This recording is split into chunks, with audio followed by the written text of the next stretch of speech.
Bueno, muchas gracias. Buenas noches para todas y para todos.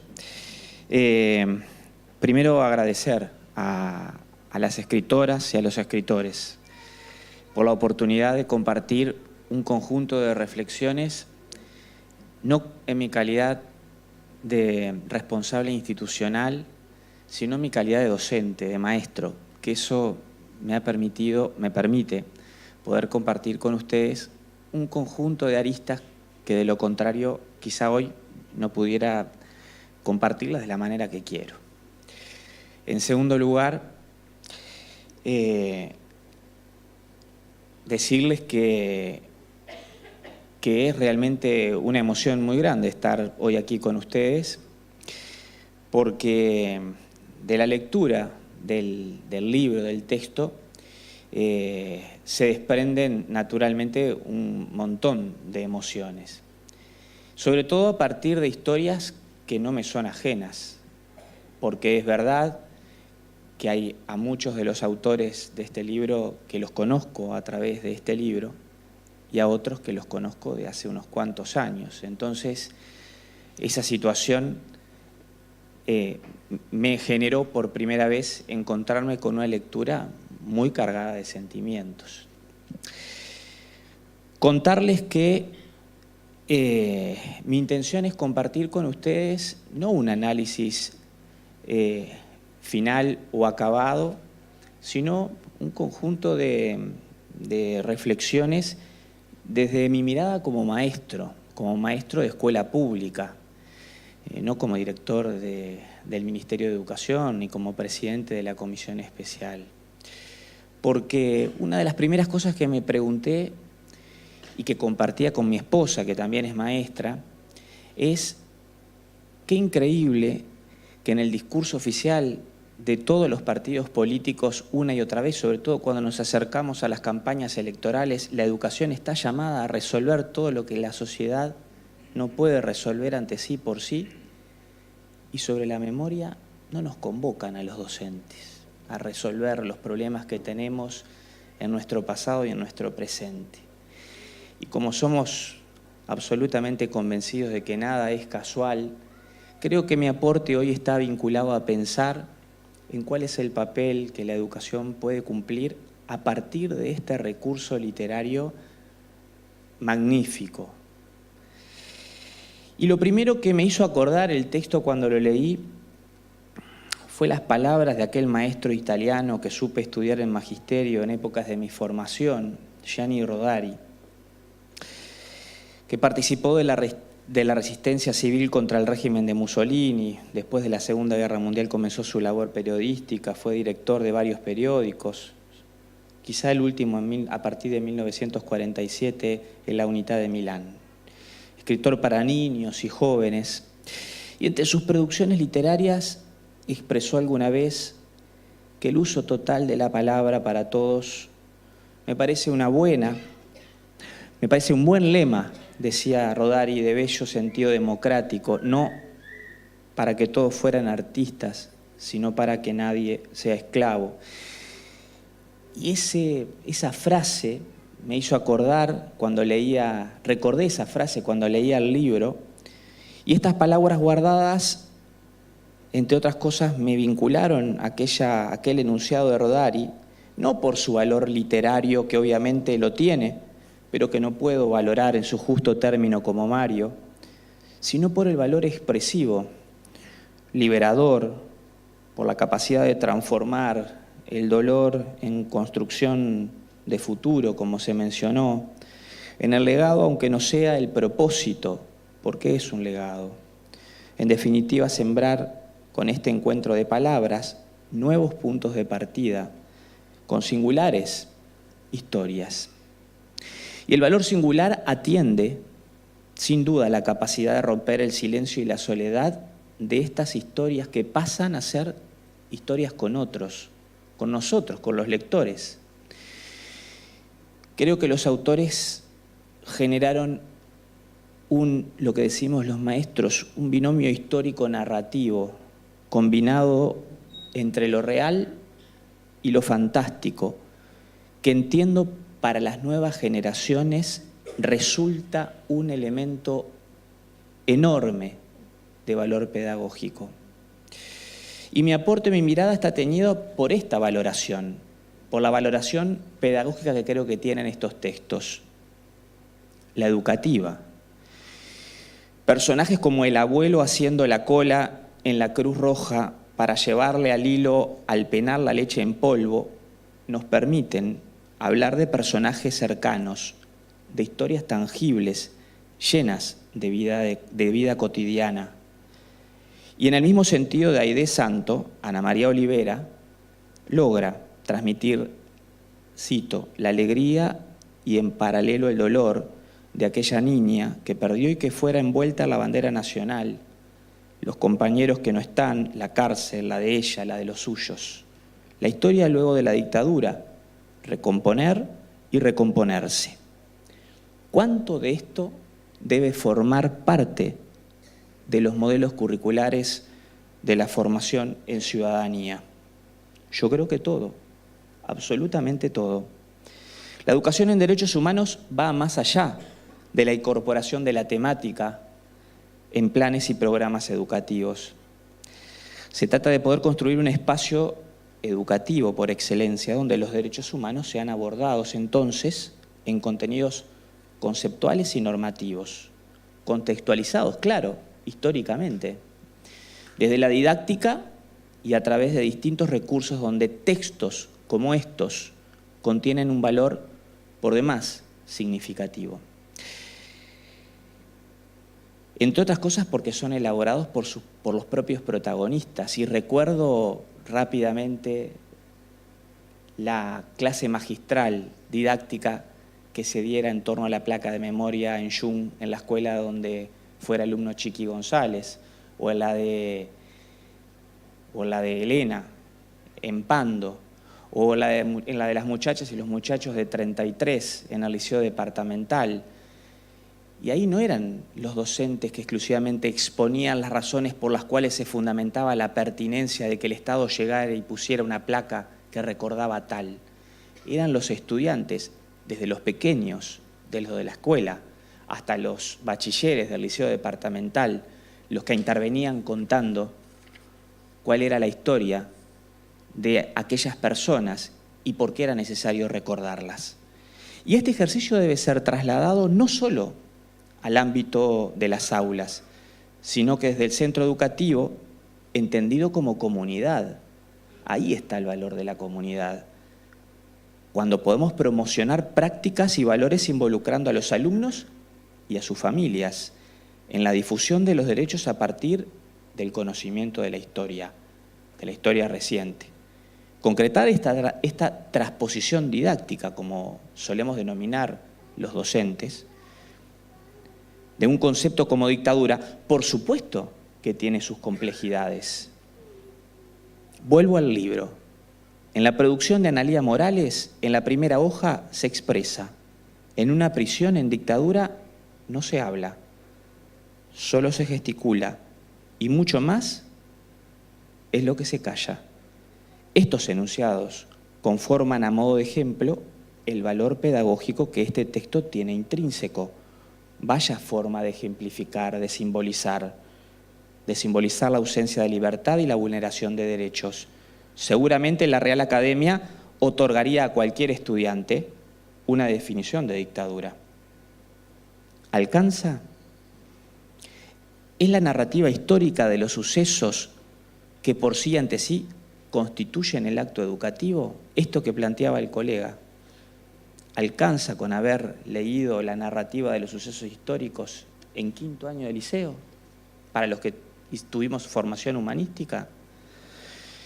Aunque al binomio histórico-narrativo se sumen las hipótesis fantásticas, todas ellas son estrategias para invitar estoy convencido, a las niñas y a los niños y a los jóvenes a conocer, a aprender sobre nuestro pasado, sobre nuestra historia, que actúa, que funge como herramienta para conocer la propia realidad, la de hoy. Desde mi experiencia, el manejo de la temporalidad asociada en términos didácticos genera una dialéctica entre el espacio y la ubicación histórica y forma parte de uno de los procesos cognitivos de los estadios superiores del desarrollo más complejos y por consiguiente elemento determinante en cualquier cambio conceptual en el plano educativo. Antonia Yáñez, en Pasajera del Tiempo, aborda con particular profundidad, a través de paralelismos temporales asociados con el contexto ambiental, natural y humano, la cuestión del pasaje del tiempo. Claro, me puedo quedar solamente con esto, pero no alcanza. Entre otros planteos, advierte el escenario de la tortura desde un abordaje simbólico que reafirma el valor didáctico de la producción textual. Cito: la escalera única, angosta, aquella que solo servía para subir al infierno, de pronto le había hecho imaginar el piso como un cielo.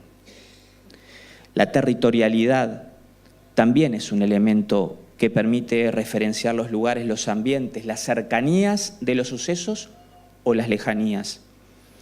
Y es el caso de los diálogos entre Martina y Graciela, planteados en el texto de Aurora Rey, las urgencias de las protagonistas en las cercanías de 8 de octubre y Centenario, que dan paso a la descripción del miedo.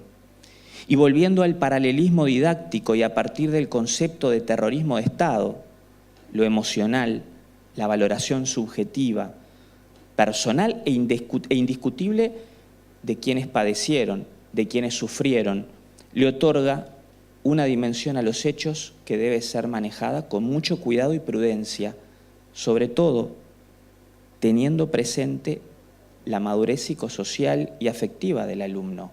Ahora, no puede ni debe quedar alejada de este contexto, no puede estar ausente, la emoción no puede estar ausente. Y aparece aquí el concepto de exterminio, otro elemento presente en fenómenos históricos de otras latitudes del mundo que en la política nacional y en la historia reciente, en los textos, se aplica en el abordaje escasamente o no aparece. Estas reflexiones son en torno, reitero, al uso de este binomio histórico-narrativo combinado lo real con lo fantástico, como observarán, es una puerta de entrada por excelencia a la enseñanza. Ahora bien, entre las ausencias del abordaje educativo se suele repetir el no abordaje de la tortura. Carlos La Mancha escribe: es muy difícil explicar la tortura. Es como que entras en un mundo de pesadilla donde lo primero que te hacen es no dejar ver, ni dormir. Y el dolor provocado de mil formas va llevando a que tu mente se vaya separando de tu cuerpo. Sigue. En este texto, los personajes Mario y Marcos juegan un rol muy ilustrativo, transparentando una relación con luces y sombras que permite proyectar, cito, el deber de tratar de que nada se olvide para que lo horrendo no se repita. Y en esta selección absolutamente antojadiza, caprichosa de mi parte, con un claro sesgo pedagógico a la hora de reivindicar el libro, también desde esta faceta, Charna Furman también aborda, pero a partir del personaje de Rebeca, la importancia para las futuras generaciones de saber dónde empieza el nunca más y qué significado tienen sus vidas. Y subyacen en esta narrativa de forma explícita el amor a la paz, citado así, escrito así, a la igualdad, a que todos tengan los mismos derechos. Y vaya, esto no se repite en la Declaración Universal de los Derechos Humanos, que este año cumple su 70 aniversario y que está siendo abordada por todas las instituciones educativas del país. ¿Cuánto se asocia de esto que acabo de comentar con aquella declaración?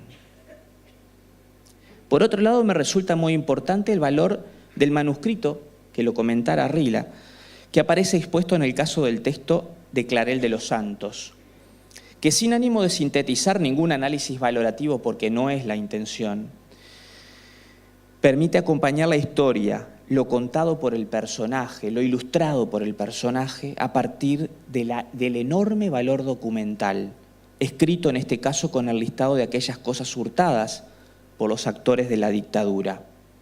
Esta es otra variable didáctica a tener muy en cuenta para el abordaje en cualquier escenario educativo.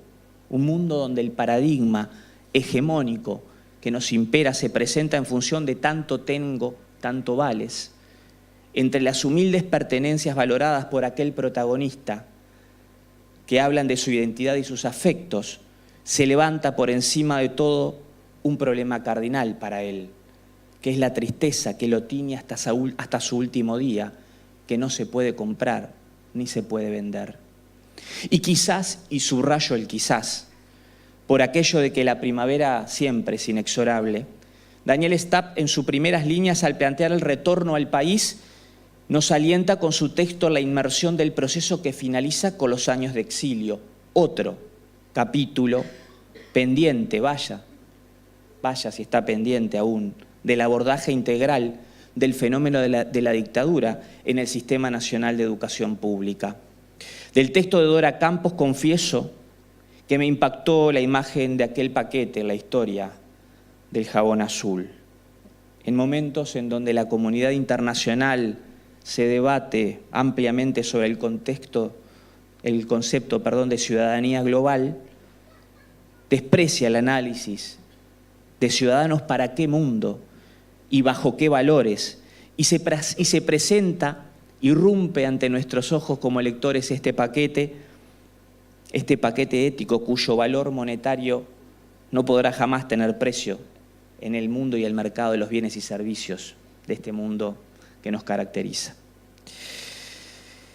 Karina, por su lado, nos cuenta a lo largo y ancho de su historia el valor de la verdad. Yo subrayo entre los tantos valores planteados en esa historia el valor de la verdad, tan debilitado en el proceso que lo conjuga con la justicia. Estos valores tan preciados para todos, por supuesto, también para nuestros jóvenes, para nuestros estudiantes, y ofrecen un pretexto perfecto a la hora de abordar curricularmente el valor del Estado de Derecho y los compromisos asumidos por el Uruguay a nivel internacional. El texto cita a Patricio Guzmán y dice: los que tienen memoria son capaces de vivir en el frágil tiempo presente. Los que no la tienen no viven en ninguna parte. Y yo coincido con lo escrito. Tiene razón. Por su parte, ya llegando al final, Margarita Stoll nos convoca también en este corte absolutamente arbitrario de mi lectura y de intentar relacionarlo con mi profesión. El reencuentro, en ese decir, termina el viaje largo. Nuevamente, desde la perspectiva pedagógica, abordar el camino del retorno, el camino del fin del exilio, resulta necesario para comprender los procesos en paralelo de la cárcel, la clandestinidad y el exilio. En definitiva, el triunfo de la resistencia. Y termino rescatando el diálogo de Babú y su nieto, narrado por Vilma Antúnez. Quizá un formato didáctico de cómo el pueblo uruguayo enfrentó la dictadura. Y me permito leerlo para terminar.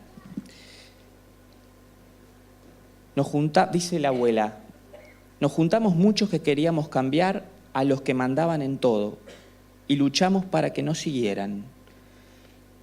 Dice el nieto, sin armas, responde la abuela, claro, sin armas que matan, pero haciendo cosas que pueden convencer a más gente, hasta que fuéramos más y los sacáramos del gobierno. Bueno, ellos nos metieron en la cárcel y a otros los mataron, pero se fue juntando mucha más gente y al final tuvieron que irse. Dice el nieto, fuiste una heroína, Babú. Hubo muchos héroes, pero muchos ya lo olvidaron. Y por eso yo te cuento esto, para que te quede en tu cabeza hasta el día en que tú lo entiendas y entonces se lo cuentes a tus hijos y nietos. Eso es lo que me va a mantener viva. Vaya, si este formato didáctico se repitiera una y otra vez todos los años cuando se acerca la fecha del golpe en todas las escuelas públicas del país.